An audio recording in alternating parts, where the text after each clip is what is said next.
नाज़रीन इकराम, हिफ्ज़ान सेहत और बकाए हयात के लिए मशरूबात इंसान की लाभदी ज़रूरियात में से एक है। लिहाजा इंसान अपनी पैदाइश से लेकर मौत तक रोज़ाना कई बार इन मशरूबात का लुत्फ़ उठाता है।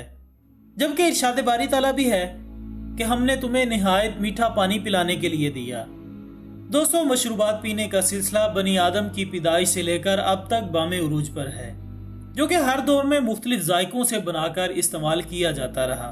जबकि मौजूदा दौर में ऐसे ही मशरूबात में से एक कोका कोला है, जिसने अपने जायके से पूरी दुनिया के बासियों को अपना गर्विदा बना लिया है।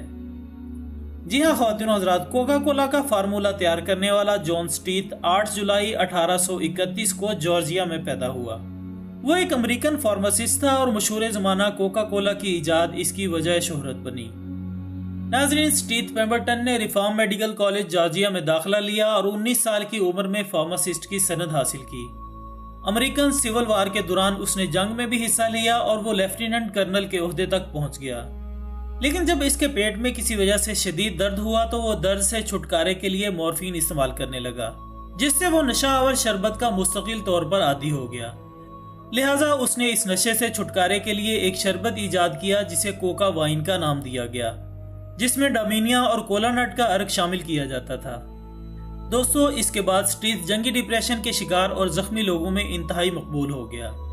लेकिन जब अटलांटा और फुलटन काउंटी के दरमियान मुनशियात की रोकथाम के हवाले से मुआहिदा तय पाया और कानून बना, तो स्टीथ को मजबूरन अपनी इस दवा को अल्कोहल से पाक करना पड़ा।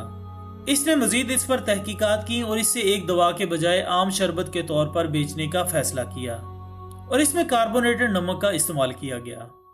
और यूं मई 1886 में इसे कोका कोला के नाम से दुनिया के सामने लाया गया। नाज़रीन इकराम, शुरू में कोकीन का मवाद काफ़ी तनाज़ात का शिकार भी हुआ, लेकिन स्टीथ पेम्बरटन ने इसकी मसनूआत के लिए बहुत से सेहतमंद दावे किए और कहा कि यह कीमती दिमागी टॉनिक है जो सरदर्द, दिमागी तौर पर पुरसुकून और तरोताज़ा रखने के लिए मौसर है। अब क्योंकि उस जमाने में अमेरिका में यह ख्याल किया जाता था कि सोडा या कार्बोनेटेड वाटर सेहत के लिए अच्छा होता है, लिहाजा वक्त गुजरने के साथ साथ ये अवाम में बेहद मकबूल होने लगा। ख्वातीन हज़रात, कहा जाता है कि उस जमाने में कोका नामी एक पौधे का इस्तेमाल भी होता था, जिससे बदनामे ज़माना मुनशियात कोकीन हासिल की जाती थी। उस जमाने से लेकर आज तक कोका कोला की खुफिया तरकीब दुनिया का सबसे बड़ा राज है और अभी भी ये कोका नामी पौधा जनूबी अमेरिका में पाया जाता है, जिसके पत्तों के एक्सट्रैक्ट से दुनिया का महंगा तरीन नशा कोकीन बनाया जाता है। 19वीं सदी में इस दरख्त के पत्तों का एक्सट्रैक्ट जिनसी कमजोरी, मार्फिन के नशे की आदत तर्क करवाने और दीगर कई बीमारियों के इलाज के लिए इस्तेमाल होता था, जबकि सन 1903 तक यह कोका इस मशरूब के फार्मूले में शामिल रहा। बल्कि कोका कोला का नाम भी इसी जुज की वजह से रखा गया था। लेकिन बाद में जब कोका को मुनशियात करार दिया गया तो कोका कोला ने इसको अपने फार्मूले से खारिज कर दिया। दोस्तों, स्टीथ पेम्बरटन की वफात के बाद सन 1896 में एक बिजनेसमैन एजा ग्री कैंडलर ने इसको जदीद तरीके से मार्केट करना शुरू कर दिया और देखते ही देखते कोका कोला ब्यूरेज इंडस्ट्री पर छा गई, जबकि इसकी मौजूदा बोतल का डिज़ाइन सन 1915 में मुतारिफ करवाया गया था।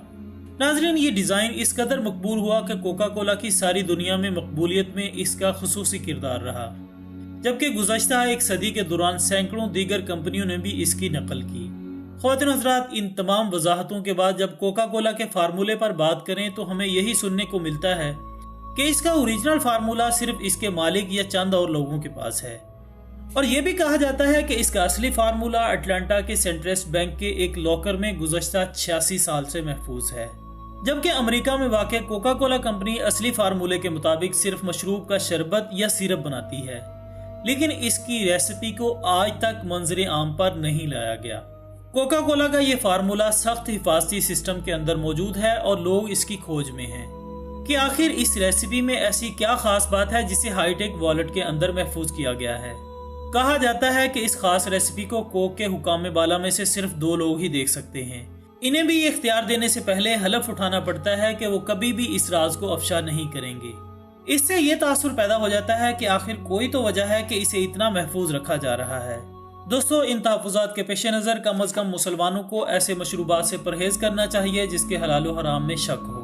और इसी ज़िम्न में नबी अकरम सल्लल्लाहु अलैहि वसल्लम के मशरूब जो कि हर लिहाज से बेहतरीन हैं के इस्तेमाल को अपनी ज़िंदगियों में लाएं, जैसे सत्तू, शहद, पानी का शरबत, دودھ اور پانی کی کچی لسی، کھجور اور کشمش کا نبید وغیرہ۔ یہ تمام مشروبات فوری توانائی فراہم کرنے کے علاوہ پیاس کو تسکین پہنچاتے ہیں۔ اللہ تعالی ہمیں حلال اور مفید مشروبات کو اپنی زندگیوں میں لانے کی توفیق عطا فرمائے، آمین ثم آمین۔ ناظرین، ویڈیو پسند آنے کی صورت میں اسے زیادہ سے زیادہ اپنے پیاروں کے ساتھ شیئر کیجیے گا اور ہمیں کومنٹس کی صورت میں اپنی قیمتی رائے بھی ضرور دیجیے گا۔ ہماری اگلی ویڈیو آنے تک اپنا، دوستوں، رشتہ داروں اور گرد و نواح کے تمام لوگوں کا بہت خیال رکھیے گا۔ اللہ حافظ۔